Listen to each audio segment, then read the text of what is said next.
What happens when a woman who gave up everything for love discovers that love was a lie? This isn't just a story of heartbreak. It's a story of chilling betrayal and masterful revenge. For months, Emily Sloan believed she was living a fairy tale, pregnant with the child of charismatic real estate magnate Damien Hawthorne. But while Damien was sleeping in the arms of his mistress, he was also plotting to discard his pregnant wife with nothing. He underestimated her. He forgot who she had been before she met him. And in one single silent night, while he dreamt of his future, she took hers back, draining every dollar from his empire and vanishing without a trace. This is the story of how she did it. The silence in the mansion was the most expensive thing Damien Hawthorne owned. It was a deep, velvety silence, bought with triple-paned acoustic glass, acres of private land in the hills outside Denver, and a staff that moved like shadows.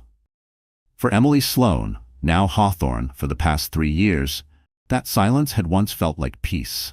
Now it felt like a tomb. She stood in the center of their cavernous walk-in closet, a space larger than her first apartment in Chicago. Racks of Damien's custom-tailored suits, Tom Ford Brioni, stood like a regimented army on one side. Her own wardrobe, a vibrant collection of couture he had hand-picked for her, faced his in a riot of color and silk. He used to call her his exotic bird, and this was her gilded cage, lined with Dior and Chanel. Emily ran a hand over her belly, where the slight, firm curve of her 5-month pregnancy was now undeniable. This child, their son, was supposed to be the final perfect piece of their perfect life, the heir to the Hawthorne property dynasty. But the joy she'd felt during the first trimester had hardened into a cold knot of dread in her stomach. The betrayal hadn't come as a sudden, shattering event. It was a slow poison, seeping into the foundations of their marriage. It started with the little things, the late nights at the office that stretched into mornings, the business trips to Hong Kong and Berlin that left him smelling of a perfume that wasn't hers. A faint, cloying scent of jasmine and sandalwood. The way he angled his phone away from her, a screen that had once been open to her now turned into a dark, guarded secret. Damien was a creature of habit and towering arrogance. That combination became his undoing. He believed he was too clever to get caught, and she was too docile, too in love to ever suspect him. He was wrong on both counts. The first real crack in the facade appeared a month ago. He had left his secondary phone, the one he claimed was for international business, charging on the nightstand. An almost laughably amateur mistake. At 2 a.m., as Emily lay awake wrestling with pregnancy-induced insomnia, it lit up. Not with a call or a text, but a calendar notification. Vivienne, The Four Seasons, 9 p.m. Don't be late. Vivienne, the name was elegant, eccentric. It sounded expensive, just like everything else in Damien's life. Emily's heart hammered against her ribs, a frantic drumbeat in the suffocating silence. Her first instinct was to confront him, to scream, to shatter the placid surface of their lives. But a deeper, colder instinct took over. An instinct she thought she'd buried long ago, from a life before Damien. Before she was Emily Hawthorne, society wife. She was once Emily Sloan, a forensic accountant for a top firm in Chicago. Her job had been to follow the money, to uncover the rot buried beneath layers of complex transactions and corporate lies. She hunted financial predators. She'd given it all up for Damien, believing she'd found a love that made her old life of suspicion and spreadsheets feel gray and irrelevant. Now she realized she hadn't given it up. She had only been dormant. That night, she didn't sleep. She slipped out of bed and went to her home office, a sterile white space she rarely used. She turned on her encrypted laptop and began to dig. She didn't start with his phone. She started with his money. Money never lied. Damien's finances were a labyrinth of shell corporations, offshore holding companies, and blind trusts designed to minimize taxes and maximize secrecy. To anyone else, it would be impenetrable. To Emily, it was a language she spoke fluently. She still had access to the master accounts, a mark of his ultimate arrogance. He had given her that access as a grand romantic gesture when they married, a symbol of their trust, their partnership. Never imagining she possessed the skill to actually comprehend, let alone navigate, the system. For weeks, she spent her nights mapping his empire while he slept, or while he was out at one of his business dinners. She was a ghost in the machine, tracing wire transfers, analyzing credit card statements, cross-referencing expense reports. And there she was, Vivienne LaRue. A name that appeared again and again. A penthouse apartment in a new high-rise near downtown Denver, paid for by a shell corporation linked directly to Damien. A black Amex card, a supplementary on an account Emily had never seen, racking up charges at designer boutiques and five-star hotels around the globe. Flights that mirrored Damien's own travel schedule, but always in first class, one row behind him. He wasn't just having an affair, he was funding a parallel life. The pain was immense, a physical blow that left her breathless. But the forensic accountant in her was detached. Pain was data. It fueled her.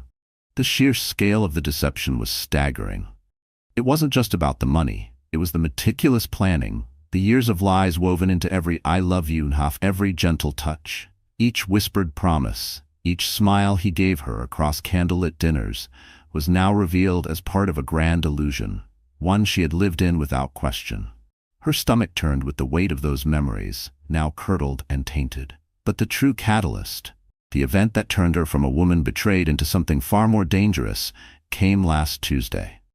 Damien was on a conference call in his home office. The heavy oak doors were shut. He believed they were soundproof. They weren't. Emily was walking past on her way to the kitchen when she heard his voice, low, sharp, and stripped of its usual charm. He wasn't talking about real estate acquisitions or investor calls. He was talking about her. "The prenup is airtight, Travis," he was saying. She recognized the name, Travis Keene, Damien's notoriously cutthroat attorney. But then came the words that made her freeze. One hand flattening against the hallway wall, her blood turning to ice. "But the pregnancy complicates things. The optics are awful." "We can't have a messy public divorce," Damien continued, his tone like flint. "Not with the IPO coming next year. I need to control the narrative." A pause. "Then? We'll build a case. Unstable, hormonal, emotionally erratic. We'll get a psych evaluation ordered. Prove she's an unfit mother." Unfit mother. The phrase struck her like a slap across the face. He was going to take her son and the settlement. Travis's voice came through the speaker, calm and deadly. "The prenup gives her a one-time payout of $1 million. She'll fight it, of course. But once we have the leverage of the child, she'll fold. She'll take the deal and disappear. Supervised visits, twice a year, if she behaves." Her knees buckled slightly, and she reached for the wall to steady herself. The walls that once protected her now felt like they were closing in, silent witnesses to a betrayal so deep it hollowed her out. Her breath came in shallow bursts, heart pounding like war drums in her chest. Every cell in her body screamed to confront him, but something stronger held her back. Not fear, not grief, clarity. Emily had to clamp her hand over her mouth to stop the sob from escaping. But it wasn't a sob of sorrow. It was a sob of pure incandescent rage. He wasn't just planning to leave her. He was going to erase her, to paint her as delusional, to take the only thing that still mattered in the world. He was going to use their child as a weapon to destroy her. In that moment, standing in the cold, silent hallway of her gilded cage, the heartbroken wife died, and the forensic accountant was reborn, armed with a mother's fury. He wanted to leave her with nothing. She would leave him with less. Emily backed away from the door in silence, her mind a maelstrom of calculations. This was no longer about heartbreak. This was war, and she would not lose. She went to her office and locked the door behind her. She opened her financial maps. She had designed the labyrinth of his wealth. She saw the load-bearing walls, the pressure points, the keystones holding up the grand arch of his fortune. And she began to draft a plan, not for divorce, but for demolition. She needed an ally, someone she could trust implicitly, someone whose skills complemented her own. She picked up her burner phone, a plain, untraceable device she had bought with cash weeks earlier, and typed a single message to the only number saved in it. Her brother, Noah Sloan. Noah was the black sheep of the family, a cybersecurity genius living in a cluttered loft in downtown Austin, working as a white-hat hacker for a boutique digital security firm. He saw the world in code, lines of breach and protection. He had always despised Damien, calling him a charismatic sociopath from the first time they met. Emily had once dismissed it as brotherly jealousy. Now she saw it as the clearest truth she'd ever missed. Her message was simple. Operation Bonaparte. Are you in? It was code from their childhood, a nod to Napoleon's escape from Elba. Their shorthand for a plan that was bold, risky, and required flawless execution. The reply came in under 30 seconds. For you, I'd go to war with God. Send me the coordinates. The plan had a name. Now it needed a timeline. Emily pulled up Damien's calendar. In 2 weeks, he was scheduled to fly to their villa in Lake Como for a solo retreat, supposedly to decompress before the next fiscal quarter. But the flight records she'd retrieved showed a second ticket. Vivienne Leroux. They would be together, an ocean away, tangled in sheets she had paid for. They would be sleeping, and she would be working. Emily played the part of the devoted, glowing, expectant mother. She faked morning sickness, discussed nursery color palettes, and smiled warmly whenever Damien touched her stomach. Every smile was a lie. Every touch felt like a spider crawling across her skin. She was a ghost in her own life, observing, collecting, preparing. With methodical precision, she gathered the last vital pieces of the puzzle. Security protocols for the private banking portals in Switzerland and the Cayman Islands. The vocal authentication codes used with his stockbroker. The seed phrases for multiple cryptocurrency cold storage wallets, discovered on a thumb drive hidden inside a hollowed-out copy of The Art of War on his bookshelf. The irony was so sharp, it nearly tasted sweet. Noah worked his end, setting up a chain of virtual private networks, VPNs, that would mask her digital activity through a dozen countries in seconds, making her electronic presence untraceable.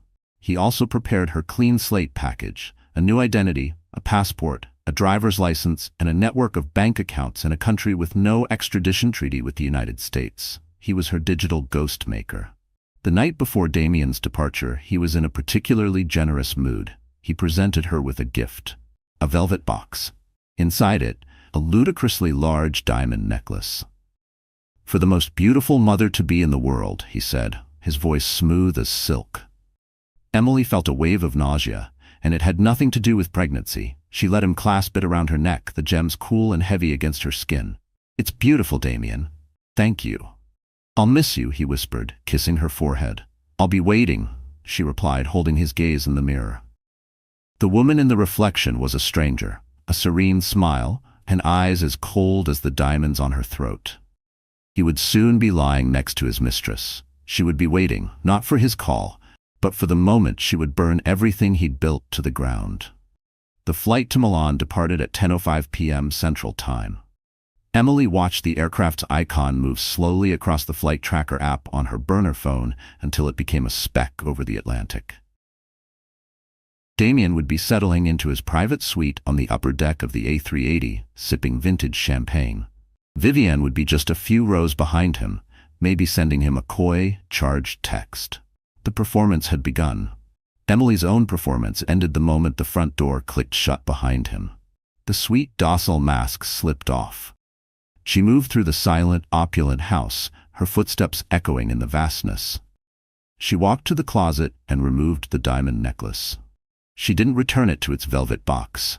She let it fall onto the thick carpet, where it lay like a glittering serpent. It was never a gift.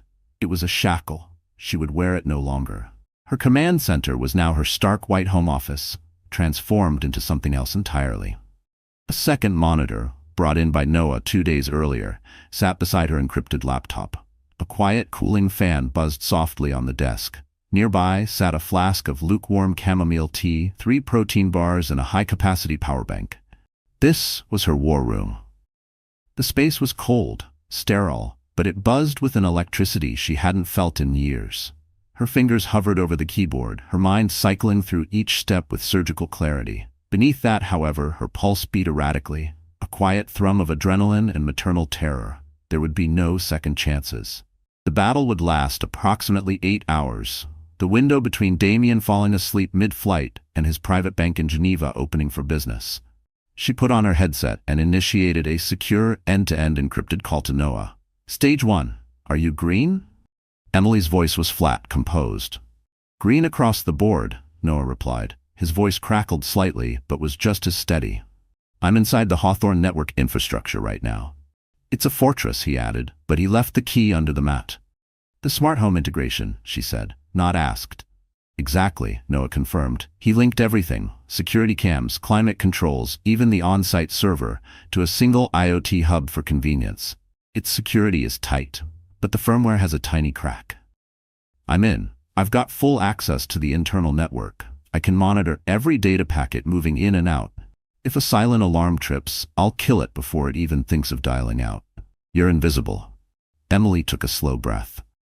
Okay, I'm going in. Her strategy was a cascade, precision-engineered for speed and devastation. She wouldn't just empty one account. She would initiate a synchronized, multi-front financial collapse. She leaned forward, fingers tightening into claws over the keyboard. Every keystroke would be a wound. Every confirmation, a small detonation. She was not just dismantling his empire, she was reclaiming her own voice, one transaction at a time. Her list was sorted by liquidity and risk. First targets, domestic accounts, Bank of America, JP Chase. These held the smallest portion of Damien's wealth, around $15 million in checking, savings, and money market funds. This was his operational cash. Easy to access, but also the most visible. These would trigger the first alarms. They had to be last. Second targets, brokerage accounts, Morgan Stanley, Goldman Sachs. This was the core of his liquid net worth, apart from company stock.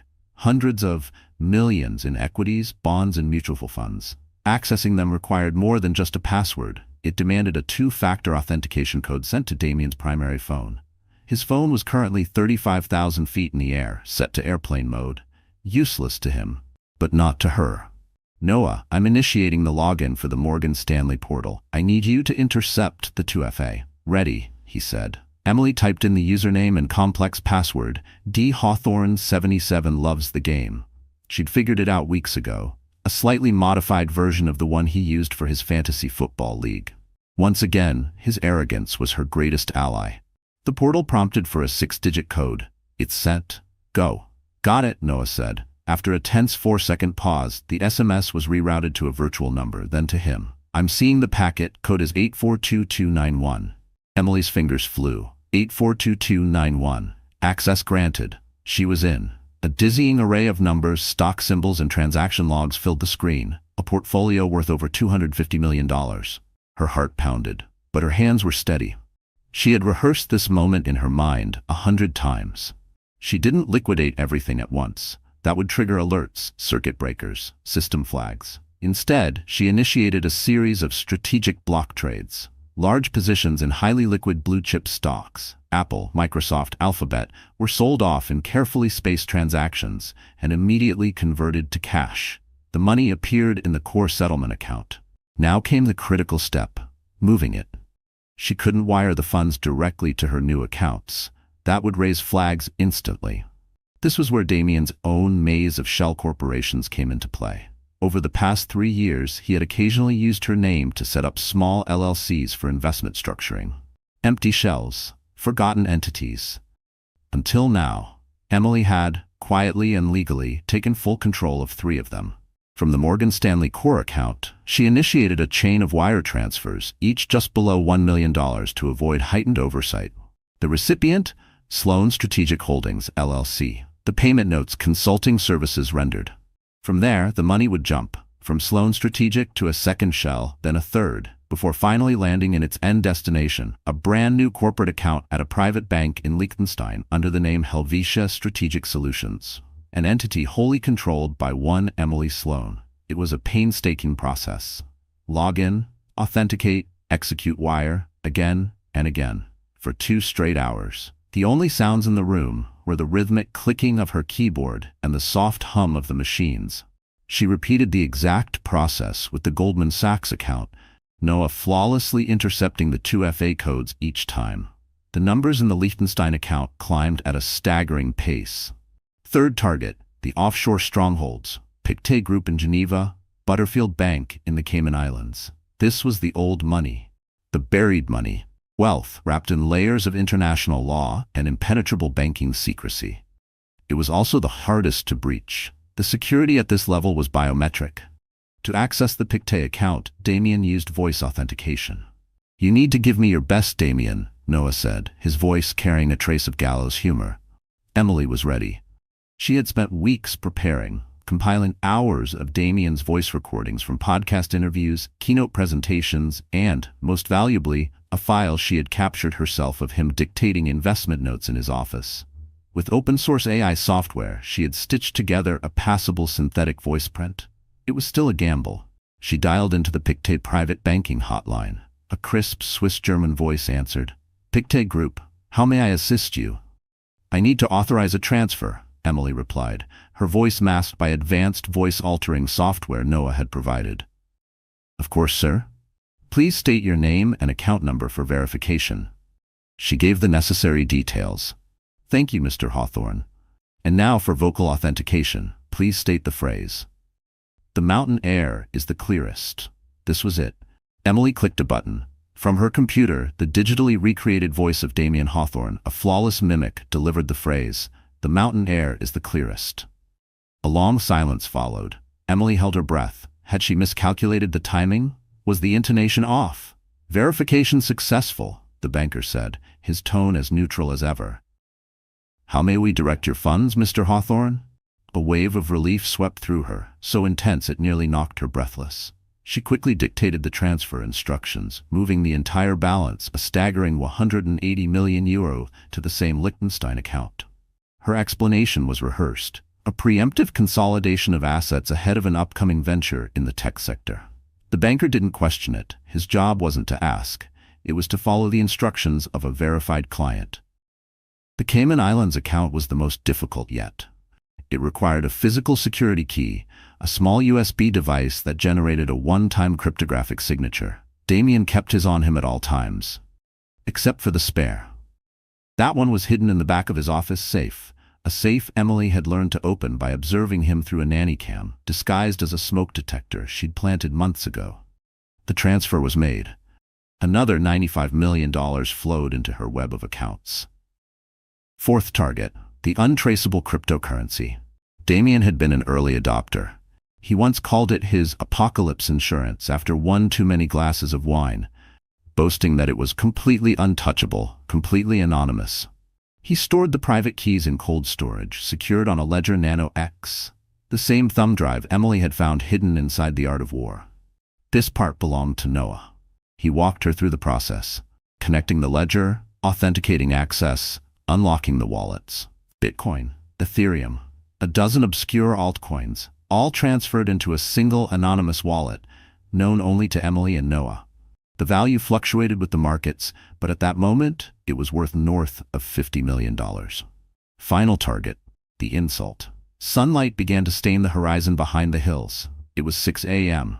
The European banks were open. The New York Stock Exchange would open in 2 hours. Her window was closing. It was time for the domestic accounts.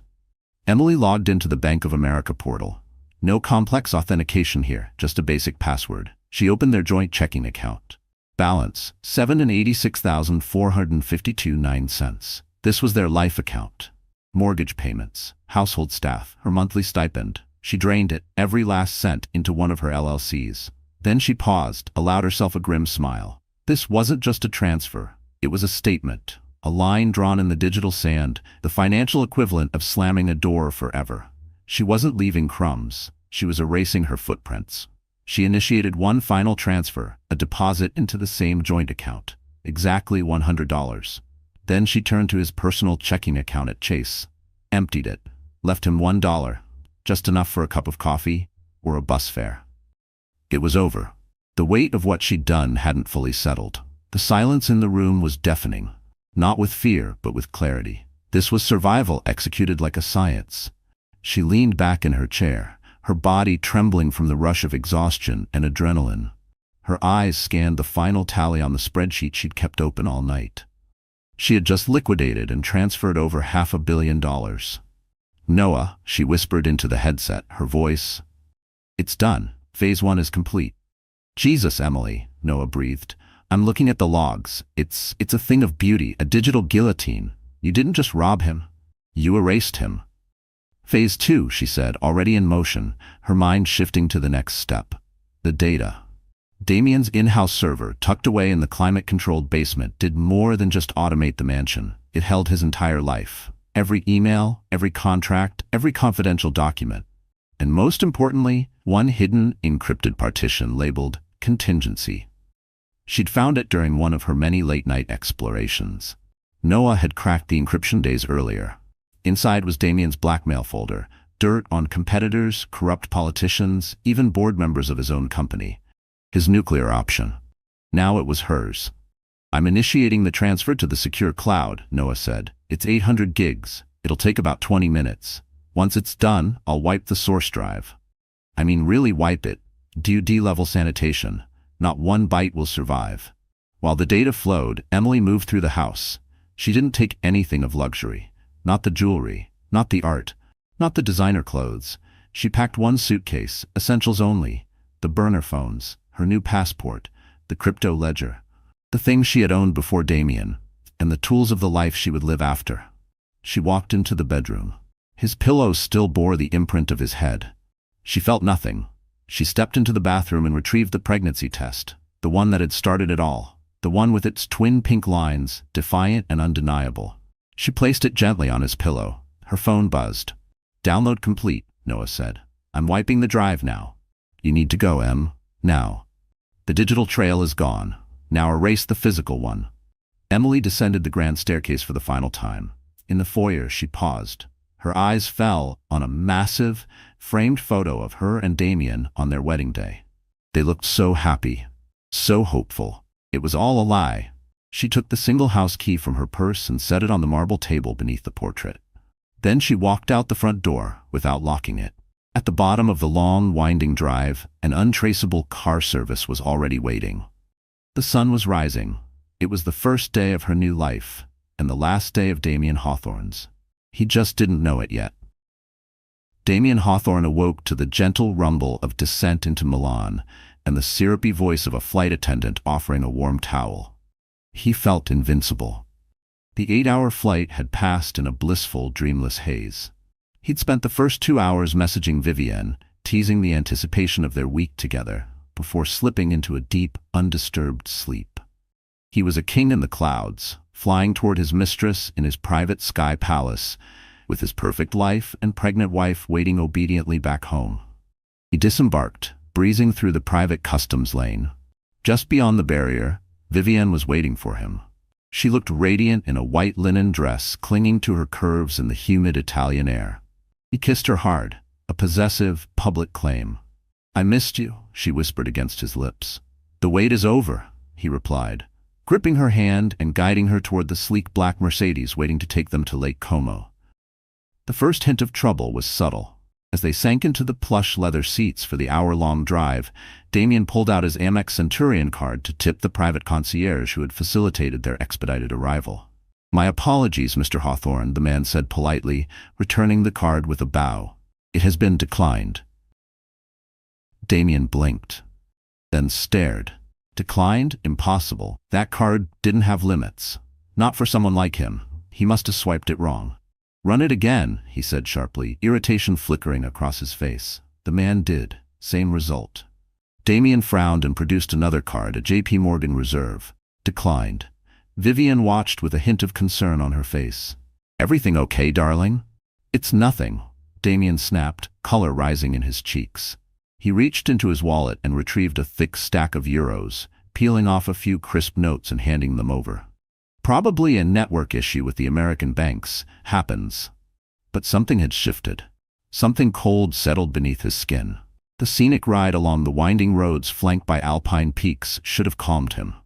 But Damien sat in silence, distracted, distant. He kept checking his phone, opening his banking apps, each attempt greeted with a different message. Invalid credentials. Please contact customer service. He tried to reset a password. The request for a confirmation code was sent to his email. When Damien tried to access his inbox, he was met with yet another barrier. Unusual activity has been detected on your account. Access has been temporarily suspended. By the time they arrived at the grand waterfront villa in Como, Damien's mood had soured completely. The dazzling view of the lake, its silver-blue surface catching the morning light, and the postcard-perfect village of Bellagio across the water did nothing to soothe him. He left Vivienne outside, instructing her to handle the luggage with the staff, and stormed into the study, slamming the door behind him. He needed answers. He needed to speak to his private banker at Morgan Stanley. He dialed the number from memory. "Mr. Hawthorne," said a familiar voice on the other end. David Chen, his longtime advisor. "Good morning, or rather, good afternoon for you. I was expecting your call." "David, what the hell is going on?" Damien snapped. "None of my cards are working. I'm locked out of everything." There was a pause. When David spoke again, his voice had shifted. Tight, formal. "Damien, according to our logs, a full liquidation of your portfolio was initiated at approximately 11 p.m. Central Time last night. All assets were converted to cash and wired out." Damien went pale. "What? No, that's impossible. I was on a plane. I didn't authorize anything." "We have the logs," David replied, voice clipped now, clinical. The login was verified. 2-factor authentication codes were entered. Wire transfers executed. Everything was processed using your credentials. "All funds were transferred to a corporate holding account," he continued. "As of 3:45 a.m. this morning, your account balance with us is 0. 0, Damien repeated. The word tasted foreign, unreal. "The same pattern was detected at Goldman," David said quietly.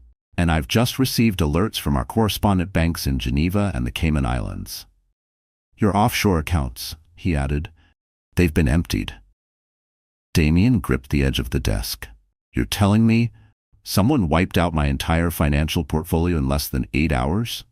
"We've flagged it as a high-level breach," David confirmed. "But the digital footprint is surgical. It's been routed through a dozen countries and ends in Liechtenstein. Beyond that, it disappears. We've alerted the authorities." Damien's phone slipped from his lifeless fingers. It hit the marble floor with a hard, echoing crack. He collapsed into a leather chair, his mind spinning.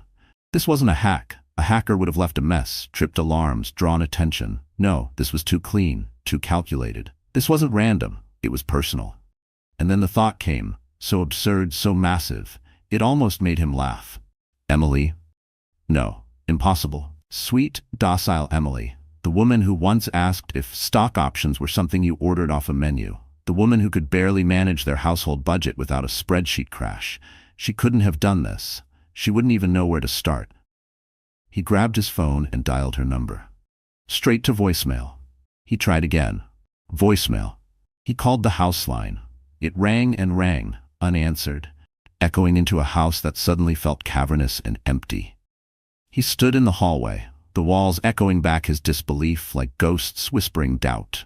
The silence wasn't just absence, it was accusation. Panic, an emotion Damien hadn't experienced since adolescence, started to rise in his chest. He called Marcus Thorne, his lawyer. "Marcus," he barked the moment the line connected. "It's gone. Everything. The money. It's all gone." "Damien," Marcus said firmly, "slow down and tell me what's happening." His voice was calm, like ice water down Damien's spine. Damien relayed the story in clipped, frantic bursts, the cards, the locked accounts, the call with David Chen. When he finished, there was a long, heavy silence. "It's her," Damien whispered. "It has to be her." "Your wife?" Marcus sounded dubious. "Damien, with all due respect, she plans charity events, not financial heists." "You don't know her," Damien shouted, leaping from the chair and pacing like a cornered animal. "There was a life before me. She worked in finance, forensic accounting." He stopped, panting. "I thought it was some cute little side career." "Forensic accounting?" Marcus repeated slowly, like the words were just now catching up to him. "Jesus Christ." The line was quiet, except for Marcus's breath catching. "That's not a side career. That's a weapon. Oh my God, Damien, stay where you are. I'm booking the first flight to San Francisco. I'll go to the house, figure out what happened. Don't speak to anyone." The waiting was agony. Vivienne tried to console him, to understand. He dismissed her with a wave and a snarl. She retreated, pale, shaken, leaving him alone with the roaring storm inside his head. Every corner of the villa mocked him. Every opulent surface whispered her name. Hours later, Marcus called back. His voice was lead. "I'm at the house, Damien. The police are here. I told them you suspected a break-in. And?" Damien demanded. "There's no forced entry," Marcus said quietly, "but she's gone. Her clothes are here, her jewelry, everything, except one suitcase. The staff hasn't seen her since the night you left." Damien gripped the phone tighter.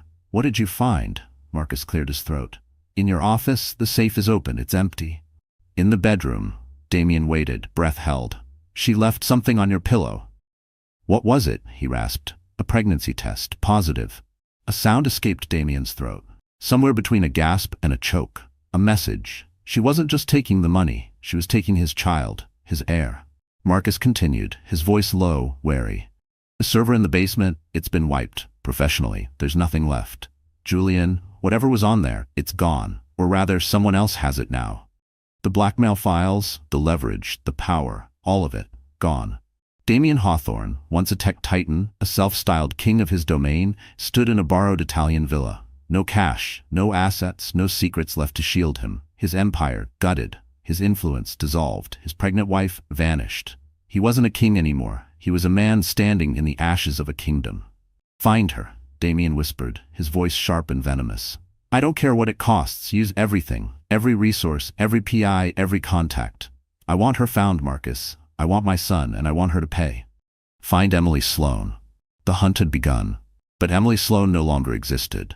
Thousands of miles away, a woman named Anna Miller stepped off a slow-moving train into a quiet, storybook town nestled in the Austrian Alps. She wore simple clothes. Her once glossy hair was shorter now, a muted brown. She carried a modest suitcase and a worn backpack.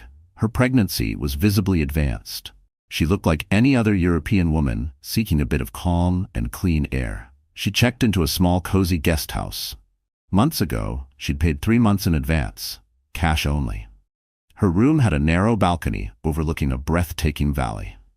That evening, wrapped in a soft wool blanket, sipping herbal tea, Anna opened a new laptop, connected via a secure satellite link Noah had arranged. She opened one file, a live feed of global financial markets. Headlines were beginning to swirl on niche finance blogs. Unusual trading activity detected in Hawthorne tech-linked accounts. Rumors of coordinated cyber breach targeting CEO Damien Hawthorne. Anna Miller smiled, faint, grim. The world was beginning to notice, but they were looking in the wrong direction. They were looking for a hacker, for a syndicate, for ghosts. It's done. Phase 1 is complete. Jesus, Emily, Noah breathed. I'm looking at the logs. It's a thing of beauty, a digital guillotine. You didn't just rob him. You erased too, she said, already in motion, her mind shifting to the next step. The data. Damien's in-house server, tucked away in the climate-controlled basement, did more than just automate the mansion. It held his entire life. Every email, every contract, every confidential document. And most importantly, one hidden, encrypted partition labeled contingency. She'd found it during one of her many late-night explorations. Noah had cracked the encryption days earlier. Inside was Damien's blackmail folder, dirt on competitors, corrupt politicians, even board members of his own company. His nuclear option. Now it was hers. I'm initiating the transfer to the secure cloud, Noah said. It's 800 gigs. It'll take about 20 minutes. Once it's done, I'll wipe the source drive. I mean, really wipe it. DUD-level sanitation. Not one byte will survive. While the data flowed, Emily moved through the house. She didn't take anything of luxury. Not the jewelry, not the art, not the designer clothes. She packed one suitcase, essentials only.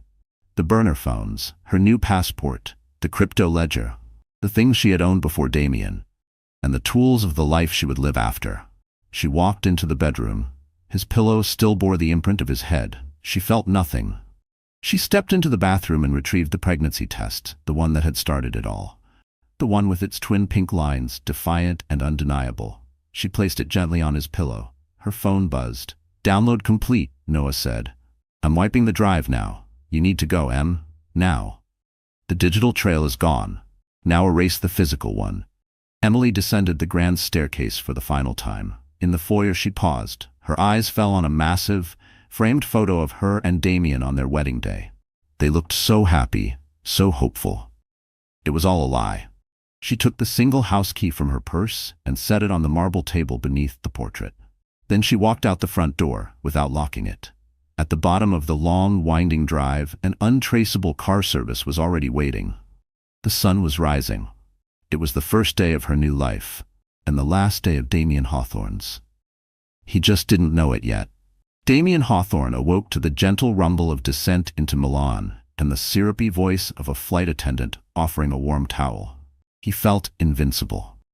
The 8-hour flight had passed in a blissful, dreamless haze. He'd spent the first 2 hours messaging Vivienne, teasing the anticipation of their week together, before slipping into a deep, undisturbed sleep. He was a king in the clouds, flying toward his mistress in his private sky palace, with his perfect life and pregnant wife waiting obediently back home. He disembarked, breezing through the private customs lane. Just beyond the barrier, Vivienne was waiting for him. She looked radiant in a white linen dress, clinging to her curves in the humid Italian air. He kissed her hard, a possessive public claim. "I missed you," she whispered against his lips. "The wait is over," he replied, gripping her hand and guiding her toward the sleek black Mercedes waiting to take them to Lake Como. The first hint of trouble was subtle. As they sank into the plush leather seats for the hour-long drive, Damien pulled out his Amex Centurion card to tip the private concierge who had facilitated their expedited arrival. "My apologies, Mr. Hawthorne," the man said politely, returning the card with a bow. "It has been declined." Damien blinked, then stared. Declined? Impossible. That card didn't have limits. Not for someone like him. He must have swiped it wrong. "Run it again," he said sharply, irritation flickering across his face. The man did. Same result. Damien frowned and produced another card. A JP Morgan Reserve. Declined. Vivienne watched with a hint of concern on her face. "Everything okay, darling?" "It's nothing," Damien snapped, color rising in his cheeks. He reached into his wallet and retrieved a thick stack of euros, peeling off a few crisp notes and handing them over. Probably a network issue with the American banks. Happens. But something had shifted. Something cold settled beneath his skin. The scenic ride along the winding roads flanked by alpine peaks should have calmed him. But Damien sat in silence, distracted, distant. He kept checking his phone, opening his banking apps, each attempt greeted with a different message. Invalid credentials. Please contact customer service. He tried to reset a password. The request for a confirmation code was sent to his email. When Damien tried to access his inbox, he was met with yet another barrier. "Unusual activity has been detected on your account. Access has been temporarily suspended." By the time they arrived at the grand waterfront villa in Como, Damien's mood had soured completely. The dazzling view of the lake, its silver-blue surface catching the morning light, and the post-perfect village of Bellagio across the water did nothing to soothe him. He left Vivienne outside, instructing her to handle the luggage with the staff, and stormed into the study, slamming the door behind him. He needed answers. He needed to speak to his private banker at Morgan Stanley. He dialed the number from memory. "Mr. Hawthorne," said a familiar voice on the other end. David Chen, his longtime advisor. "Good morning, or rather, good afternoon for you. I was expecting your call." "David, what the hell is going on?" Damien snapped. "None of my cards are working. I'm locked out of everything." There was a pause. When David spoke again, his voice had shifted, tight, formal. "Damien, according to our logs, a full liquidation of your portfolio was initiated at approximately 11 p.m. Central Time last night. All assets were converted to cash and wired out." Damien went pale. "What? No, that's impossible. I was on a plane. I didn't authorize anything." "We have the logs," David replied, voice clipped now, clinical. The login was verified. Two-factor authentication codes were entered, wire transfers executed. Everything was processed using your credentials. "All funds were transferred to a corporate holding account," he continued. "As of 3:45 a.m. this morning, your account balance with us is zero." "Zero," Damien repeated. The word tasted foreign, unreal. "The same pattern was detected at Goldman," David said quietly, "and I've just received alerts from our correspondent banks in Geneva and the Cayman Islands. Your offshore accounts," he added, "they've been emptied." Damien gripped the edge of the desk. "You're telling me someone wiped out my entire financial portfolio in less than 8 hours?" "We've flagged it as a high-level breach," David confirmed. "But the digital footprint is surgical. It's been routed through a dozen countries and ends in Liechtenstein. Beyond that, it disappears." "We've alerted the authorities." Damien's phone slipped from his lifeless fingers. It hit the marble floor with a hard echoing crack. He collapsed into a leather chair, his mind spinning. This wasn't a hack. A hacker would have left a mess, tripped alarms, drawn attention. No, this was too clean, too calculated. This wasn't random. It was personal. And then the thought came so absurd, so massive, it almost made him laugh. Emily? No. Impossible. Sweet, docile Emily. The woman who once asked if stock options were something you ordered off a menu. The woman who could barely manage their household budget without a spreadsheet crash. She couldn't have done this. She wouldn't even know where to start. He grabbed his phone and dialed her number. Straight to voicemail. He tried again. Voicemail. He called the house line. It rang and rang, unanswered, echoing into a house that suddenly felt cavernous and empty. He stood in the hallway, the walls echoing back his disbelief like ghosts whispering doubt. The silence wasn't just absence. It was accusation, panic, an emotion Damien hadn't experienced since adolescence started to rise in his chest. He called Marcus Thorne, his lawyer. Marcus, he barked the moment the line connected. It's gone. Everything. The money. It's all gone. Damien, Marcus said firmly, slow down and tell me what's happening. His voice was calm, like ice water down Damien's spine. Damien relayed the story in clipped, frantic bursts. The cards, the locked accounts, the call with David Chen. When he finished, there was a long, heavy silence. It's her, Damien whispered. It has to be her. Your wife? Marcus sounded dubious. Damien, with all due respect, she plans charity events, not financial heists. You don't know her, Damien shouted, leaping from the chair and pacing like a cornered animal. There was a life before me. She worked in finance, forensic accounting. He stopped, panting. I thought it was some cute little side career. Forensic accounting? Marcus repeated slowly, like the words were just now catching up to him. Jesus Christ. The line was quiet except for Marcus's breath catching. That's not a side career. That's a weapon.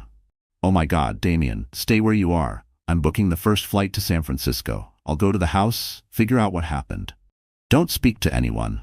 The waiting was agony. Vivian tried to console him, to understand. He dismissed her with a wave and a snarl. She retreated, pale, shaken, leaving him alone with the roaring storm inside his head. Every corner of the villa mocked him. Every opulent surface whispered her name. Hours later, Marcus called back. His voice was lead. I'm at the house, Damien. The police are here. I told them you suspected a break-in. And? Damien demanded. There's no forced entry, Marcus said quietly, but she's gone. Her clothes are here, her jewelry, everything, except one suitcase. The staff hasn't seen her since the night you left. Damien gripped the phone tighter. What did you find? Marcus cleared his throat. In your office, the safe is open. It's empty. In the bedroom, Damien waited, breath held. She left something on your pillow. What was it? He rasped. A pregnancy test. Positive. A sound escaped Damien's throat, somewhere between a gasp and a choke. A message. She wasn't just taking the money. She was taking his child, his heir. Marcus continued, his voice low, wary. The server in the basement, it's been wiped. Professionally, there's nothing left. Julian, whatever was on there, it's gone. Or rather, someone else has it now. The blackmail files, the leverage, the power. All of it. Gone. Damien Hawthorne, once a tech titan, a self-styled king of his domain, stood in a borrowed Italian villa. No cash, no assets, no secrets left to shield him. His empire, gutted, his influence dissolved, his pregnant wife vanished. He wasn't a king anymore. He was a man standing in the ashes of a kingdom. Find her, Damien whispered, his voice sharp and venomous. I don't care what it costs. Use everything, every resource, every PI, every contact. I want her found, Marcus. I want my son, and I want her to pay. Find Emily Sloan. The hunt had begun. But Emily Sloan no longer existed. Thousands of miles away, a woman named Anna Miller stepped off a slow-moving train into a quiet storybook town nestled in the Austrian Alps. She wore simple clothes. Her once glossy hair was shorter now, a muted brown. She carried a modest suitcase and a worn backpack. Her pregnancy was visibly advanced. She looked like any other European woman seeking a bit of calm and clean air. She checked into a small, cozy guest house. Months ago, she'd paid 3 months in advance, cash only. Her room had a narrow balcony overlooking a breathtaking valley. That evening, wrapped in a soft wool blanket, sipping herbal tea, Anna opened a new laptop, connected via a secure satellite link Noah had arranged. She opened one file, a live feed of global financial markets. Headlines were beginning to swirl on niche finance blogs. Unusual trading activity detected in Hawthorne Tech-linked accounts. Rumors of coordinated cyber breach targeting CEO Damien Hawthorne. Anna Miller smiled, faint, grim. The world was beginning to notice. But they were looking in the wrong direction. They were looking for a hacker. For a syndicate. For ghosts. The house sat quietly at the edge of a vineyard in Portugal's Algarve region, modest, sun-warmed, and forgettable. No gate, no cameras, just terracotta tiles weathered by sea air and a tangled veil of bougainvillea draped over the porch. It was the kind of place no one looked twice at, which made it perfect. Emily Sloan hadn't gone by that name in 6 months, not since the night she walked out of her old life and vanished like smoke. She wasn't Anna Miller anymore either. That identity had served its purpose. These days in the village she was simply known as Sophia, the soft-spoken woman with the American accent and the quiet baby who never cried. She liked it that way. Each morning she rose before dawn, made tea, fed her son, watched the sunlight spill across the tiled floor like gold. There was peace in repetition, comfort in silence, but beneath the stillness a tension lived in her bones. A hum, a whisper. The awareness that peace this pure could never last. It started with a flicker. Emily was sorting laundry in the back room when her burner phone buzzed, a vibration so sharp and unexpected it made her spine straighten. The screen flashed a single message from Noah. Red Echo triggered. You need to check. Her heart dropped. Red Echo was their alert system, a silent alarm wired into the heartbeat of the failsafe Noah had built. The system was supposed to be invisible, impenetrable, dormant unless someone tried to touch the blackmail vault or trace the server location. Someone had tried. Emily locked the door and pulled down the blackout shades. She placed her son, now 7 months old, gently into his playpen, kissed the top of his downy soft head, and walked into the small converted storage room that now served as her command post. She booted up the secure laptop, Noah's code running like armor around every layer of the operating system. The terminal window opened with a hiss of encrypted data. A single anomaly, a ping from Zurich. Someone had tried to access a dormant account in Switzerland, a trust Emily hadn't touched in over 3 months. It wasn't enough to blow her cover, but it was enough to mean one thing. Someone was getting close. She didn't panic. She planned. Emily pulled out her leather-bound notebook and flipped to the last tab. Exodus Protocol. She had always known this day would come. A clean exit required preparation, and hers was already 90% in place. The only thing left was to make the choice, stay, and risk exposure. Or disappear, again. She looked back toward the playpen where her son gurgled softly, tiny hands gripping a rubber teether. His innocence split her heart open and steeled it at the same time. Emily opened a secure line to Noah. His voice came through instantly. I saw the ping. You okay? Not for long, she said quietly. We're leaving tonight. There was a pause. I'll trigger the blind cleanup sequence on this end, Noah said. You'll go dark again. No trail, no trace. You sure? Emily didn't hesitate. I'm sure. Because safety wasn't a location, it was a moving target. And the only way to survive was to keep moving. By sunset, she had packed only what mattered. Baby formula, identity documents, a photo of her parents, the ledger wallet, and a small vial of soil from her childhood home in Illinois. Everything else would be ash in less than 6 hours. The nanny, a warm older woman named Marta, showed up at her usual time. Emily met her at the front gate, holding the child close. I'm sorry, she said softly, handing over an envelope thick with cash. We have to go. Thank you for everything. Marta's eyes welled up, but she said nothing. She only nodded and pulled Emily into a hug. That night, as the moon rose over the hills and the breeze shifted inland from the coast, a black SUV slipped quietly down a gravel road, its headlights off, windows tinted. Inside, a woman with no name cradled a child with her whole heart and did not look back. It started with a whisper, an anonymous blog post on a niche financial site dissecting unusual offshore liquidation patterns. Then came the rumors. Boardroom murmurs, discreet inquiries. Someone, somewhere, noticed that Damien Hawthorne had been unusually quiet for too long. The world thought he had vanished, but Damien had never disappeared. He had simply gone underground. 6 months ago, the king of Hawthorne Enterprises lost everything. His wealth, his legacy, his wife, his child. His name was still intact, but barely. That name was the only currency he had left. He moved into a luxury high-rise in San Francisco. Not a penthouse this time, just a secure mid-level floor with blackout windows and rotating security personnel. The decor was minimalist: steel, leather, concrete, cold, efficient. No framed photos, no personal touches. Just strategy. Damien didn't mourn. He rebuilt. He called it Phase Zero. It began with a shell investment fund, Hawthorne Quantum Ventures. Quiet money, private capital, selective partners, no headlines, no IPOs.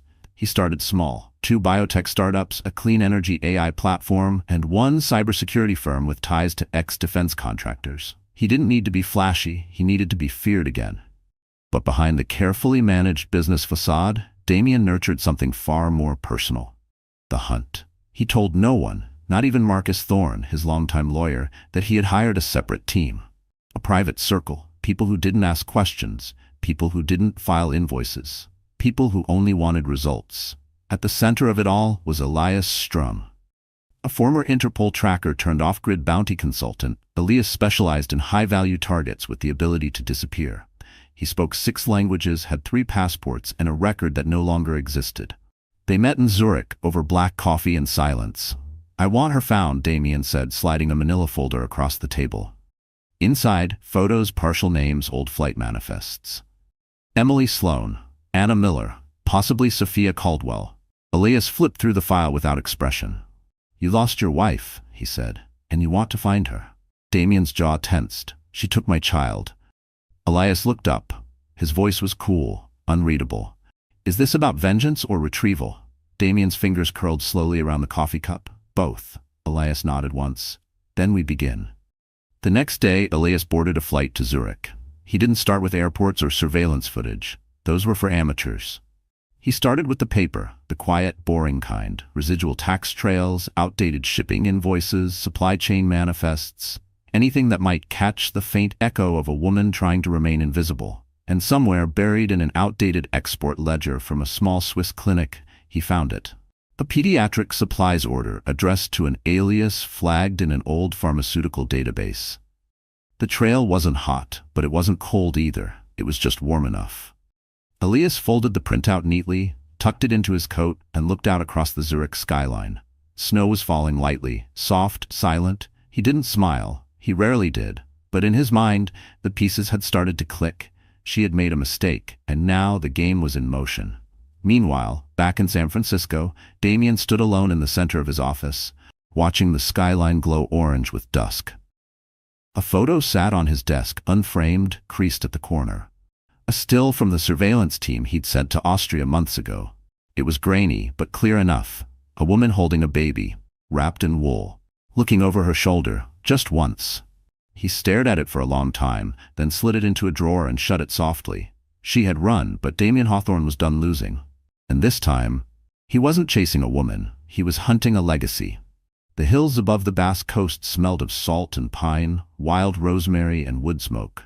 From the outside, the town looked like any other sleepy European village. One road in, one road out, old stone houses clinging to the cliffs like secrets. It was here, in the shadows of the Pyrenees, that Emily had chosen her next hiding place. She went by Isabelle Mercier now. French, widowed, quiet. Her hair was darker, cut blunt, styled modest, her posture more reserved. She had learned not just to disappear, but to shrink herself into the kind of woman no one looked twice at. Her baby, now 8 months old, was growing strong, alert, curious. He liked to grab at her hair when she carried him on her hip and babble into her ear like he was telling her stories only they could understand. Emily called him Leo. He was the only part of her life that still felt real. Noah checked in once every 4 days. Always via encrypted satellite signal, always using a new voice print. Their conversations were short and clinical. Status, movement, surveillance flags, safe zones. But this morning the tone had shifted. Elias Strum's digital ghost surfaced in Zurich, Noah said. He accessed archived pharmacy records, pediatric product imports tied to an old alias. Emily's stomach turned. "Do they know I'm here?" "Not yet, but it means he's close, too close." There was a long pause. Emily stared at the cracked tiles of her small kitchen floor, sunlight striping through the shutters. "I can't keep running forever, Noah." "No," he said, "but you can keep surviving." Elias arrived in Donostia 2 days later. He didn't check into a hotel. He rented a private flat through a friend in French intelligence. No paperwork, no digital trace. The apartment overlooked the old town square, where tourists snapped photos of stone cathedrals, and locals drank espresso at cafe tables, draped in red and white checkers. From the second-story window, he watched everyone. The target wasn't obvious. No one here fit the description, at least not perfectly. But he had learned to look for other signs: isolation, pattern, dissonance. That afternoon he spotted her. Just a flash. A woman in a charcoal coat, moving quietly through a side street, pushing a stroller. Her face was turned downward, hair partially covered with a scarf. She was careful, controlled. But something about her gait, the stillness, the way she didn't linger too long at any one shop window, struck him. He didn't approach. Not yet. Instead, he followed her digital echo.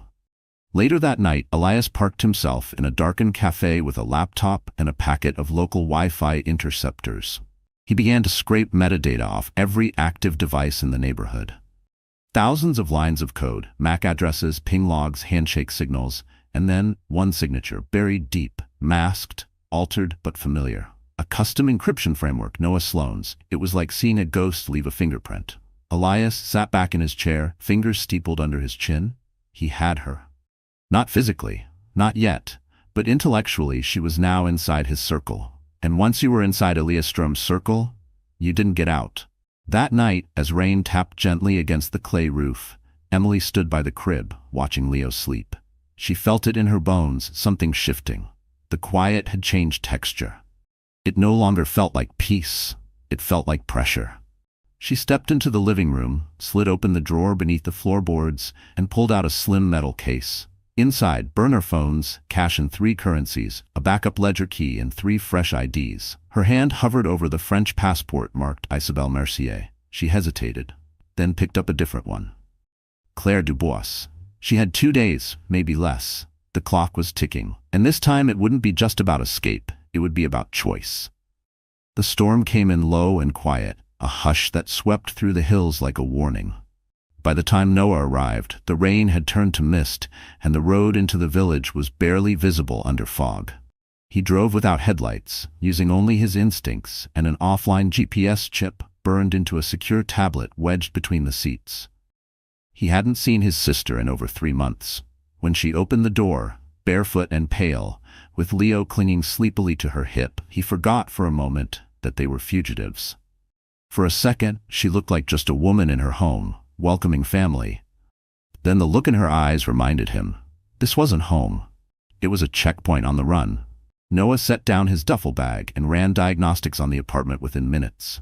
Scraped for listening devices, jammed outbound signals, swept for malware in the wireless printer, and even pulled apart the baby monitor. Nothing. Clean. But Emily already knew what he was going to say. He's close, she said quietly, watching Leo gnaw at a soft rubber toy in the corner. Noah nodded. Too close.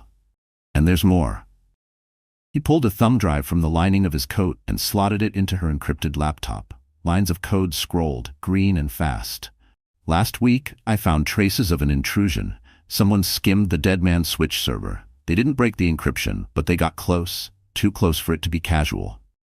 Emily's eyes sharpened. Couldn't have been Elias. He wouldn't leave a trace. It wasn't him, Noah said. It was someone inside. A long pause settled between them. You're saying there's a leak? Noah didn't answer. He didn't need to. Emily sat down slowly, pressing her fingertips to her lips, then lowering them to her collarbone. Her breath grew shallow. They had planned for everything: firewalls, blind wallets, rotating identities. But betrayal? That was harder to firewall. That night, after Leo finally fell asleep, Emily stood on the balcony with a blanket draped around her shoulders and a mug of lukewarm tea in her hands.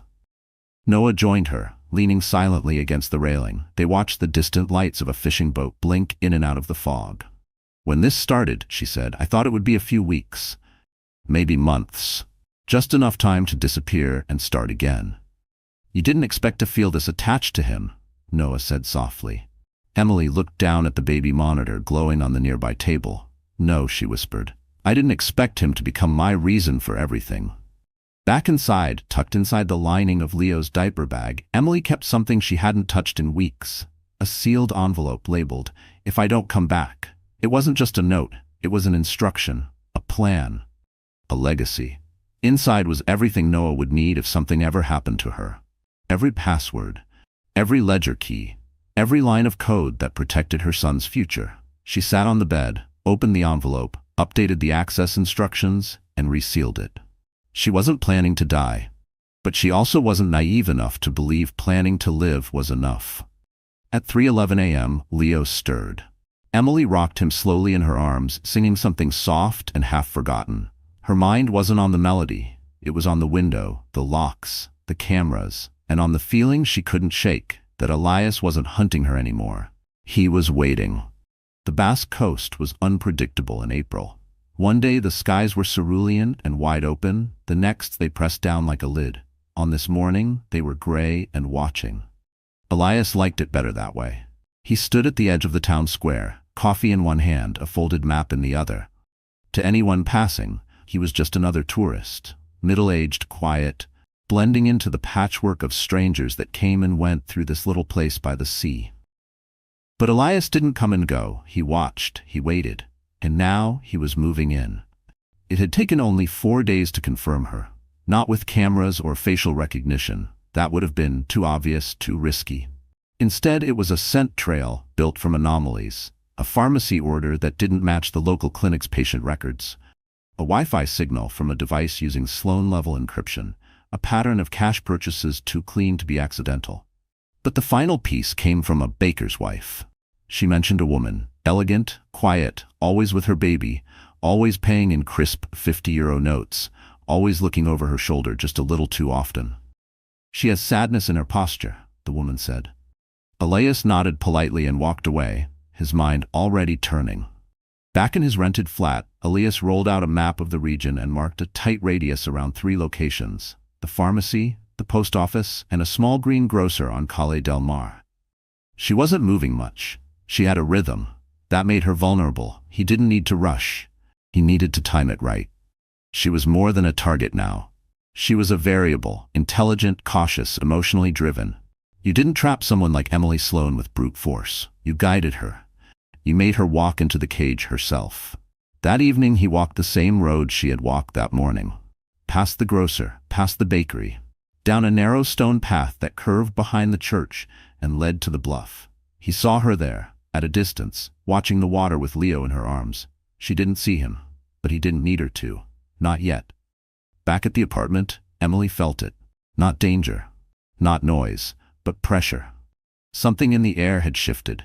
She checked the baby monitor 3 times before lying down, locked all 3 bolts on the front door, turned off every electronic in the apartment except the dedicated emergency channel line Noah had hardwired into the floor. She lay awake for hours, her mind drifting between memory and instinct. Something was close. Too close. 2 blocks away, Elias opened a fresh file on his laptop. Inside, scanned documents, passports, altered birth records, a full workup on Noah Sloan's digital network, and a photo, grainy, from Austria, of Emily standing in profile, her hand on her belly, her face turned slightly away from the camera. This was his moment. He wouldn't miss it. The following morning, the fog lifted and the wind changed direction. Emily stood on the balcony, Leo tucked against her chest, eyes scanning the horizon. For a moment she felt calm. Then, in the apartment below, a car engine started. And something about the sound, it didn't belong. It wasn't from here. It was following her rhythm. Emily turned toward the nursery, pulled Leo's go-bag from beneath the crib, and whispered just loud enough for herself to hear, "It's time." The nursery was quiet. Too quiet. Emily stood still in the center of the room. Leo pressed against her chest, her breath slow and controlled. Her eyes scanned the corners, the ceiling, the shadows. Something was wrong. She moved to the bookshelf, a small white unit shaped like a tree, and ran her fingers along the plush toys, the storybooks, the wooden elephant Noah had carved. That's when she saw it. A button-eyed teddy bear that wasn't hers. She hadn't bought this. She hadn't packed it. She hadn't placed it in Leo's crib. Emily reached down, picked it up with gloved fingers, and pressed gently along the seam. There, a hard edge under the fabric. A pinhole camera, embedded in the eye. Her body didn't flinch. Her pulse didn't spike. She was past adrenaline. She was inside the war room now. Emily walked to the closet, opened a box labeled donations, and tucked the bear deep inside. She didn't smash it. She didn't scream. She adapted.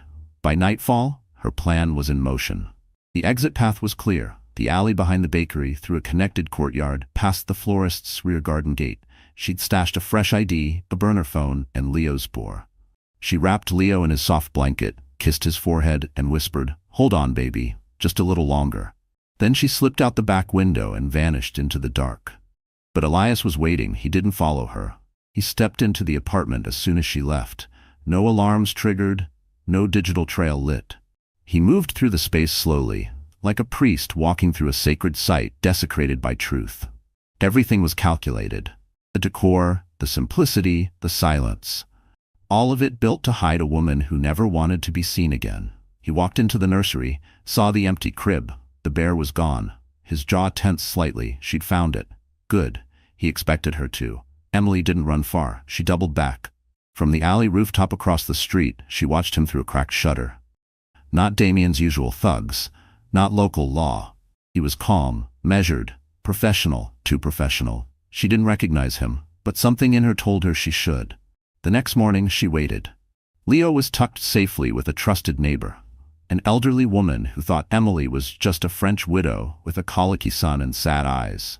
Emily returned to the apartment alone. He was already there, sitting in her kitchen, sipping tea like he owned the air between the walls. "You're not very good at disappearing," Elias said softly. Emily closed the door behind her without a word. "Or maybe," he continued, "you wanted to be found." "I never leave crumbs," she replied coldly. Elias nodded. "Except one." He reached into his coat pocket and placed a small USB drive on the table. Emily didn't look at it. She looked at him. "You work for him?" "I was hired by him," Elias said. "That's not the same thing." The silence was sharp. Emily walked to the table, sat across from him. "So what now?" she asked. Elias leaned forward slightly. "That depends on you." For the next 20 minutes there were no threats, no raised voices, no false promises. Just two professionals dissecting each other in layers. He asked questions she didn't answer. She answered questions he didn't ask. And somewhere in the middle of the silence, something shifted. Elias wasn't chasing her for money. He wasn't after Leo. He wasn't even entirely sure he still worked for Damien. "I know what he did to you," Elias finally said. "And I know what he's capable of." Emily's eyes narrowed. "You think I'm the threat," she said. "No," Elias replied. "I think you're the weapon." Outside, the street was silent again. But inside that small kitchen, something unexpected had occurred. Not surrender, not betrayal, but a potential alliance. And Emily Sloan, who had trusted no one but her brother for nearly a year, said something she hadn't said to another soul since the day she disappeared. "Help me." They sat in silence after she said it. "Help me." The words lingered in the kitchen like smoke, sharp and disorienting. Elias didn't respond right away. He watched her the way a soldier watches a horizon, waiting to see if the sky would break. Finally, he spoke. "On one condition." Emily lifted an eyebrow. "You don't lie to me again." Her expression didn't change, but something in her shoulders loosened. That kind of honesty, raw, demanding, without ceremony, was something she understood. "I won't," she said. "Then we need to talk," Elias said. "About Damien, about the boy, and about the endgame." Over the next 2 hours, a new plan was born, not a retreat, an execution. Elias laid out what he knew. Damien was rebuilding, slowly, quietly. A new venture fund, capital from dark corners, and a fresh circle of shell corporations starting to surface under fake names. The man wasn't just coming back, he was plotting something bigger. Emily didn't flinch. "I want him to know," she said, "that I'm still 2 steps ahead, that no matter how many empires he builds, I can take them apart with a keyboard and a whisper." Elias stared at her, then asked the question that mattered most. "What do you want from him, Emily? Revenge?" She shook her head. "No, I already won that." "Then what?" "I want him to disappear. Permanently. No power, no reach, no legacy, and I want it to be my choice." The next day, Elias wired in Noah from a secure, air-gapped line. Emily explained everything, what she needed, what she suspected, and who Elias really was. Noah didn't trust easily, but after a long silence he said, "I'll help, but if he crosses you—" "I won't," Elias said, cutting in. "Not because I believe in angels, but because I've seen devils, and Damien Hawthorne is the worst kind." The plan was precise. Step 1, kill Emily, not literally, but publicly. Elias would leak a report, subtly, strategically, through a low-credibility online tabloid about a woman and infant killed in a tragic fire on the Basque coast. The victim's name, Isabelle Mercier. The photo planted in the article would be doctored, close enough to resemble Emily, but distorted by smoke and blur. A body would be found. Dental records would match. Noah made sure of that. To the world, Emily Sloan had perished. So had her child. Step 2. Bait Damien. Elias would deliver a tip, via a backdoor contact within Damien's own surveillance ring, that confirmed Emily had been tracked, nearly captured, but ultimately lost to the flames. The grief wouldn't last, not for Damien, but the illusion of closure would make him reckless. He'd lower his guard. And that was when the real play would begin. Step 3. The last heist. Damien's newest fund, Hawthorne Quantum Ventures, was being quietly fed by shadow capital, crypto laundered through Hong Kong and Liechtenstein. Emily had mapped the structure already. She didn't need access. She needed permission. And now, with Elias on her side, she had an entry point through one of the shell companies Damien trusted most, an identity he'd buried, but which Elias still had control over from an old case. They would drain the accounts, not for the money, but for the message. You never see the final cut coming until you've already bled. At 3:17 a.m., Emily stood over Leo's crib, watching him breathe. Outside, Elias waited in a stolen sedan, the engine running low. Noah was already in motion from Geneva, sending signals, cloaking their path, watching every trace of their new digital selves unfold. Emily placed one final item in the go-bag, a single sheet of paper, handwritten, 4 words, "This is not over."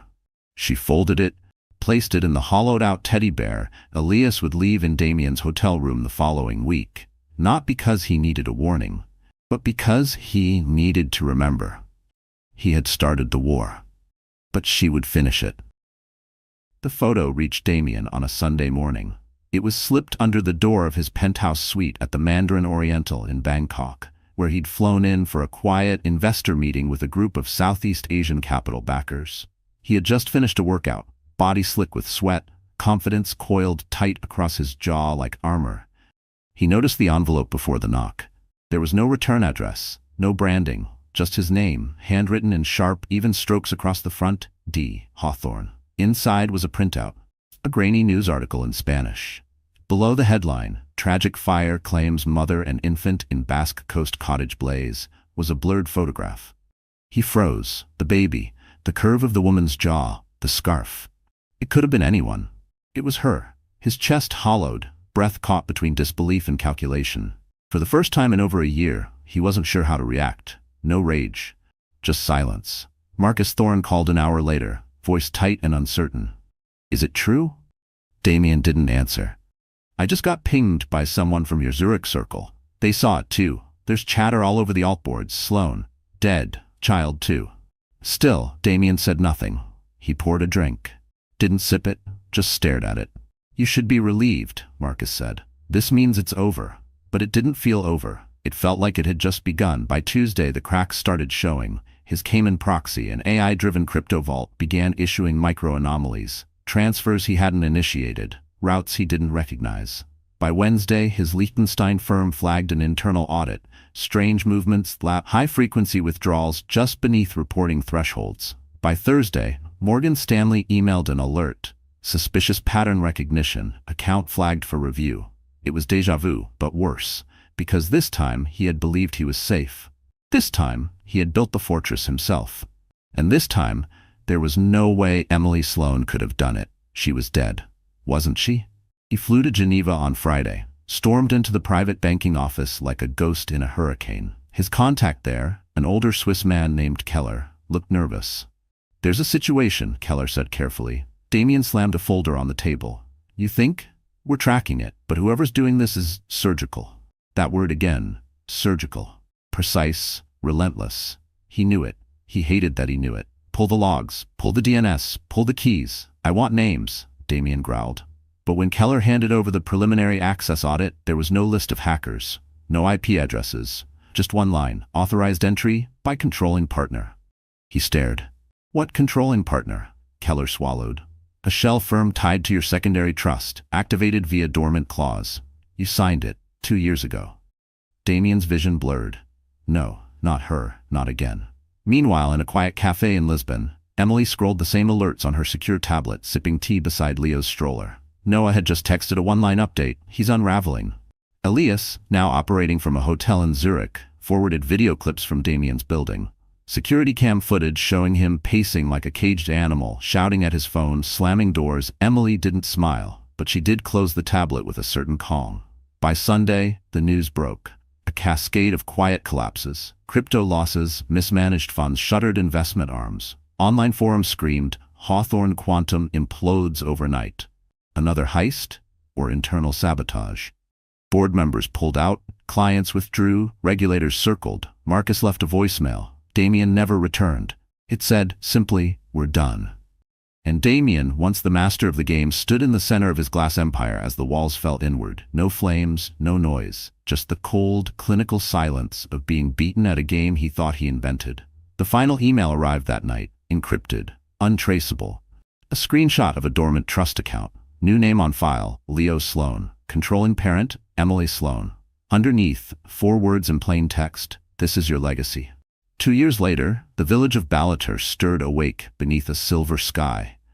Set against the green swell of the Scottish Highlands, it was the kind of place where time moved quietly, marked by the chiming of the bakery bell, the clip of bicycle tires on stone, and the low hum of sheep grazing along the fence lines.